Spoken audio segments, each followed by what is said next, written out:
abraço. Olha aqui, minha gente, rapidinho, hoje eu acho que eu vou falar tão pouquinho, é o sonho das praças, né? Porque aí eu, quando falo menos, os horários não atrasam. Então, só duas coisinhas rápidas. Primeira delas, ontem, aquela velha prática do Supremo Tribunal Federal de decidir não decidir. Então eles se reúnem lá, ontem era a primeira turma, a segunda turma, não sei qual das turmas do Supremo, se reuniu em meio a uma expectativa, que eu diria até que exagerada, para decidir se declara Bolsonaro réu por crime de racismo ou não.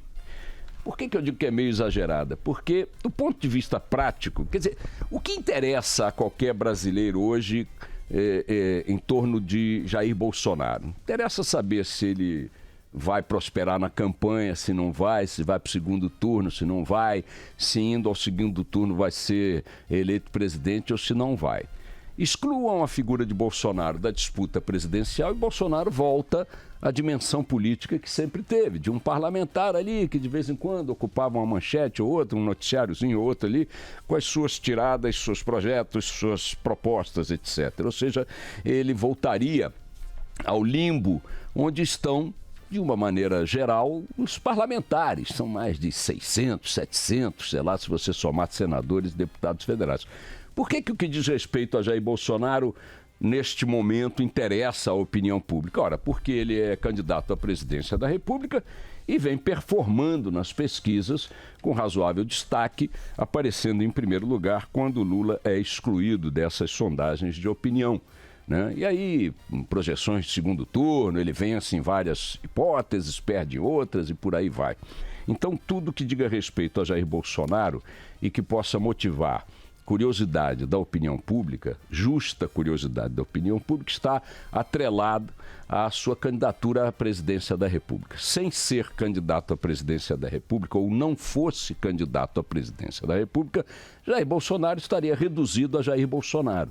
E Jair Bolsonaro, reduzido a Jair Bolsonaro, era o que era até a candidatura dele começar a caminhar, ou seja, um deputado a mais, o que significa que um deputado a menos também não faz diferença. Então, para Bolsonaro, tudo que diga respeito a ele só faz sentido em função desta circunstância temporal de sua candidatura e de sua campanha.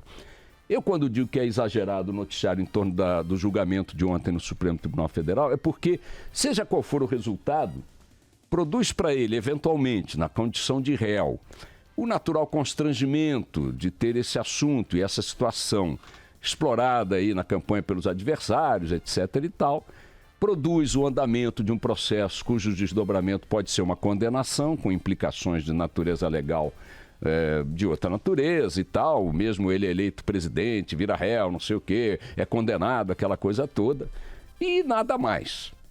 Não produz, portanto, caso ele seja declarado réu, entrave, impedimento à continuidade de sua candidatura. Não produzindo impedimento à continuidade de sua candidatura, tampouco produzirá um impedimento à eventualidade de sua vitória ou de sua ida para o segundo turno. Ou seja, do ponto de vista prático, no único terreno que faz sentido prestar atenção em Bolsonaro, que é a sua campanha presidencial, essa decisão do Supremo, valor zero. Não altera nada. Bolsonaro já é réu, inclusive, em outra ação, né, pelo próprio Supremo Tribunal Federal, né, por incitação ao estupro, etc. e tal, naquele bate-boca dele com a não menos histriônica, não menos barulhenta Maria do Rosário, tá certo? É Duque na mesma linha ali. E aí, todo mundo, Supremo julga Bolsonaro, Supremo julga Bolsonaro, Bolsonaro pode virar réu e tal. Eu comecei a perguntar, mas se virar réu, o que acontece? Não, ele já é réu em outro processo. Bom, então, portanto, se ficar um segundo réus, Bolsonaro é réus, o que resulta? Nada. Para efeito deste território onde se dá o único interesse justificável em torno da figura dele. Então, não haveria, objetivamente, nenhum desdobramento, né, que justificasse, repito, essa tensão toda em torno desses processos, dessa decisão de ontem. Agora, já que assim foi, já que o Supremo pautou, já que a turma do Supremo se reuniu para decidir, e já que 4 dos 5 ministros votaram, 2 decidindo contra Bolsonaro e 2 decidindo a favor, ou seja, pelo arquivamento, Não tem nenhum sentido que um quinto ministro peça vista do processo e sente em cima do processo para protelar uma decisão que, para além de não ter efeito nenhum no ponto de vista prático na campanha eleitoral, que, repito, é a única coisa que interessa quando se diz respeito a Bolsonaro, também não falta lógica funcional até. Um assunto que cá entre nós não demanda grande dificuldade de entendimento. Você ouve aquele vídeo do Bolsonaro falando que, comparando quilombolas a animais, quando diz que eles pesam não sei quantas arrobas, que não servem nem como procriadores, e você pode concluir de maneira muito rápida se ele incorreu ali em crime de racismo ou não. Se do seu ponto de vista aquilo é uma declaração racista ou não é. Não precisa entrar num pedido de vista depois de 4 outros ministros já terem analisado a questão e proferido seus votos com fundamentações exaustivas de um lado e de outro da decisão, e o cara pedir vista para protelar algo que só serve para produzir espumeira, porque do ponto de vista prático, repito, nada resultará daí. O Alexandre de Moraes, nesse caso, repete uma prática que adotou também em outro julgamento de um assunto que já vinha sendo discutido há muito tempo, mas há muito tempo, e que quando já tinha votos suficientes para a decisão majoritária do Supremo, que foi aquele caso da restrição do foro privilegiado, Sua Excelência mais uma vez pediu vista. Já com a maioria dos ministros tendo votado favoravelmente à restrição, ele pediu vista, ficou sentado 4 meses em cima do processo, no ano passado, para finalmente, 4 meses depois, proferir o seu voto, que efeito prático sobre a decisão já não teria, porque a maioria já tinha votado numa determinada direção. Não entendi o pedido de vistas do Alexandre de Moraes. Acho que, mais uma vez, o Supremo, embora num caso, repito, que não tem nenhum efeito prático, nenhuma consequência prática, poderia virar essa página numa direção ou na outra, não estou entrando no mérito, e que deixa a coisa no limbo, mais um oba-oba, um bate-bumba aí por não sei quantas semanas. Diz ele que vai apresentar o voto semana que vem. O que havia a estudar em uma semana que já não tinha sido percebido pelo douto magistrado Alexandre de Moraes? Engraçado esse troço, esse cacuete sabe, tem que construir ali no plenário do Supremo aquele pau dos navios, aquele mastro do navio com aquela casinha lá em cima e botar o Alexandre terra à vista. O cara fica um observador, né? É um pé de vista cônico o Alexandre de Moraes. Mas enfim, tá aí um assunto que não vai levar a lugar nenhum, protelado por mais sei lá quanto tempo para produzir espuma que definitivamente não é.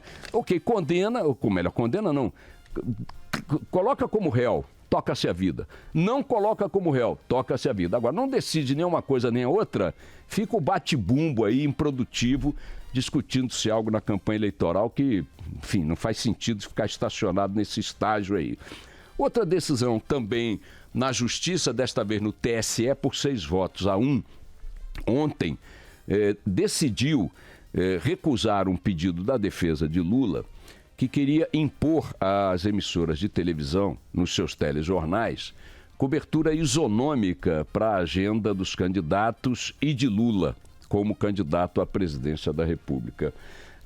Nós temos uma situação anômala, que é uma anomalia, mas que é uma anomalia que se vale de uma situação jurídica que permite que esta anomalia exista, que é a anomalia de um candidato condenado em 2 instâncias, que está lançado formalmente e também legalmente candidato à presidência da República por sua coligação. Na convenção que fizeram, ele foi sagrado candidato à presidência da República, está com pedido de registro pendente no TSE. É um limbo, é um espaço jurídico onde a candidatura nem está confirmada, mas não está recusada, não está legitimada, mas também não está vetada. Então, formalmente, neste estágio, Lula é candidato como os demais, mas está preso, cumprindo pena de 12 anos na Polícia Federal em Curitiba. Estando preso, entendeu o TSE ontem por 6-1, ele não tem agenda de candidato. Não tendo agenda de candidato, não se pode atender ao pedido da defesa do PT e do Lula para que ele tenha cobertura diária nos telejornais, semelhante àqueles candidatos que estão nas ruas fazendo campanha, porque pelo motivo óbvio de que nas ruas Lula não está. Ainda assim, embora concorde com essa decisão por 6-1 do TSE, de que eu não vou ficar com um plantonista na porta da Polícia Federal de Curitiba para saber se Lula saiu da cama e fez um banho de sol, depois voltou para a cela, depois leu um livro. Olha, hoje Lula leu um livro, hoje Lula tomou um banho de sol. O que Lula pode produzir como fato jornalístico, muito provavelmente repercutirá naturalmente se tiver significância jornalística. Ainda que não seja ato de campanha, porque ato de campanha ele não pode fazer, ele não está na rua. Então me parece que a questão central nisso aí é a seguinte: o PT tem que considerar, e o Lula também, a circunstância de que ele será notícia quando os telejornais, com a independência que tem que ter para tratar das suas pautas, entenderem que ele produziu algo lá que é notícia. Na hora que ele produzir algo lá que é notícia, muito provavelmente isso será do interesse dos telejornais e será divulgado como notícia. Agora, impor, obrigar aos telejornais uma cobertura diária do Lula em atos de campanha, não existindo tais atos porque ele está preso, seria uma forçação de barra típica, né? Como outras tentativas feitas não só em torno do Lula, mas de outros candidatos quando recorrem à justiça para lidar com a cobertura jornalística. Só para deixar bem claro, se nós observarmos os telejornais como um todo e o noticiário como um todo, vocês vão ver que a cobertura se dá em função dos fatos mais relevantes que cada candidato tenha produzido ao longo do seu dia a dia de campanha. Não se dá cobertura isonômica a todos os candidatos. Eu pergunto a vocês aí, qual foi a última notícia que vocês viram do Emael? Qual foi a última notícia que vocês viram da Vera, do PS... É Vera, né? A candidata do PSTU, não é isso? Vera Lúcia, do PSTU. Qual foi a última notícia que vocês viram do João Goulart Filho? São todos candidatos à presidência da República. E a edição dos telejornais se dá numa dinâmica de perceber, capturar e expor aquilo que de fato tenha peso mínimo jornalístico.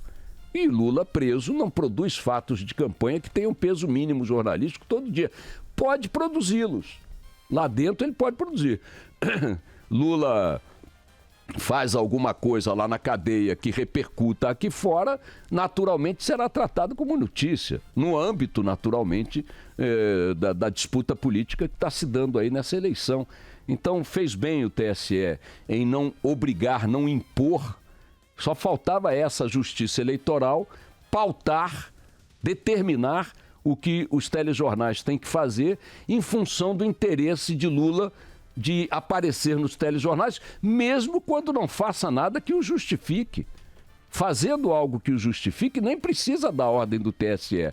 Os telejornais terão todo o interesse em divulgar o que Lula venha a fazer, se fizer algo de interessante, porque os telejornais vivem de audiência. Quem vai recusar uma notícia bombástica que Lula possa produzir dentro da cadeia? Ninguém vai recusar, ninguém é idiota. Eu quero audiência. Se a audiência tiver que ser com Lula, que seja com Lula. Se o Emael produzir um fato de campanha amanhã, o Emael vai estar nas manchetes. Se o João Goulart Filho fizer, também vai estar nas manchetes. Agora, nas circunstâncias práticas em que Lula está fazendo a campanha, se é que isso pode ser chamado de campanha, notícia não tem mesmo. E quando tiver, vai aparecer. Não faria sentido nenhum, repito, obrigar através do TSE, que as pautas de todos os telejornais focassem no Lula como coisa obrigatória, como coisa compulsória. Não tendo notícia, notícia não é. Vale para ele e para qualquer outro. Toca o barco.